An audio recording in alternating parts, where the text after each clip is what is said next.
My life is great. I feel so lucky. Every day I feel grateful for what I have. Do I get down about things? Absolutely. I get stressed and I get anxious. I feel less than. But where it used to be a 10, now it's at a 2. And I have a much quicker recovery time. I married a saint, and I don't know how he married me. And he has figured out a way to live with me and all my baggage. When I first started dating Stacy, she did a pretty good job about hiding her eating disorder. But as things got more serious, I definitely started seeing some signs of an eating disorder. I tried to be as supportive as possible. I mean, it's in my nature to want to try to fix things, and so that was originally what I set out to do, is try to fix things. But I've since come to learn you can't really do that. So just tried to be supportive and let her know that I was there if she wanted to talk, and also tried to help her see some context that the eating disorder doesn't define her. It's not who she is, but it is part of her. Part of my recovery was I do not get on a scale. Scales are not my friend. I don't think that they measure anything. So when I was in my eating disorder, I had scales and I would get on them multiple times a day. I would then throw scales out, then I would buy them, then I would hide them, then I would tell Carl to hide them, then I would throw them out. So it's sort of a joke with Carl and I, this whole thing with scales, because I've bought and thrown out so many. So I don't get on a scale.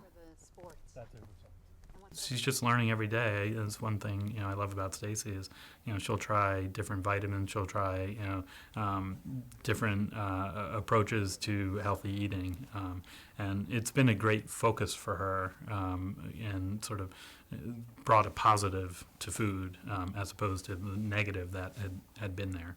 I took something that I was thinking about all the time anyway, and decided to think about it in a really different way. And that's when I went back to school and started studying nutrition and became a nutritional health coach.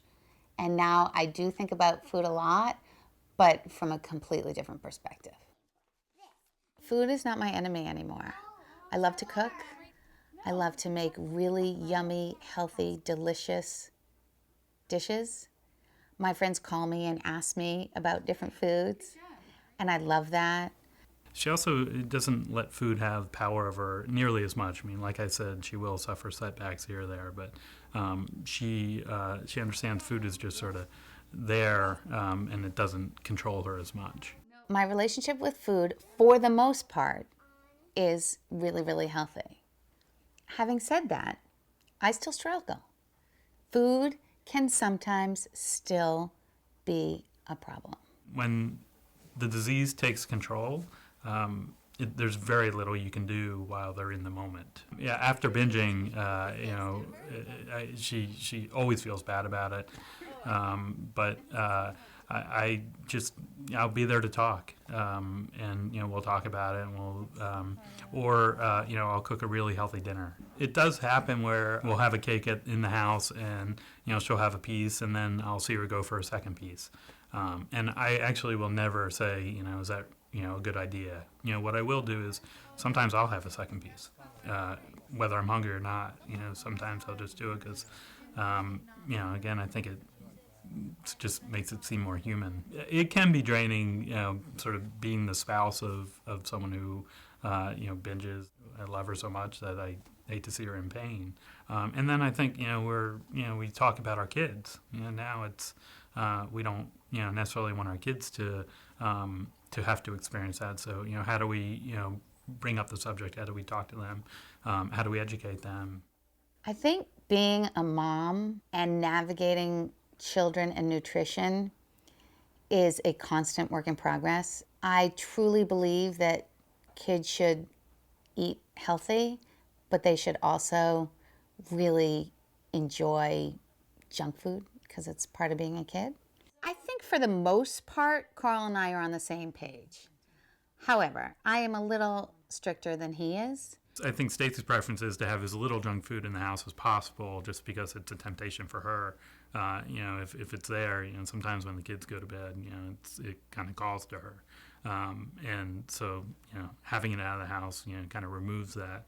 I definitely worry that my daughters and my son, actually our son has actually struggled and even noticed, that he's a little bit heavier than his friends. He's a volume eater.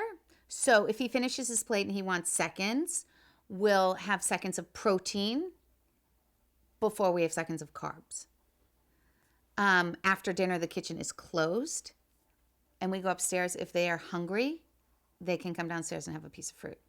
And those are just the rules. I've seen some closet eating with him, and it does make me anxious, but I'm not going to make a big deal about it. I've seen bowls in his room of food that he hadn't asked for. I've said to him, Sam, if you're hungry, you can eat at night. Just come talk to me first, and we'll come up with the right foods for you to eat. But I never, ever want you to feel like you can't eat. Hey, that's awesome. I constantly tell my children how beautiful they are, So cool. both inside and out. I have my own demons, and I'm happy to live with them within myself. But I do not bring that to them. We're in a really good place, I think. I mean, we definitely struggle. It's definitely going to be an ongoing struggle, but she just kind of breathes life into every room she goes into, and you'll hear that from her friends, from our kids, from her siblings and her mom. The best part of my life is that I'm happy.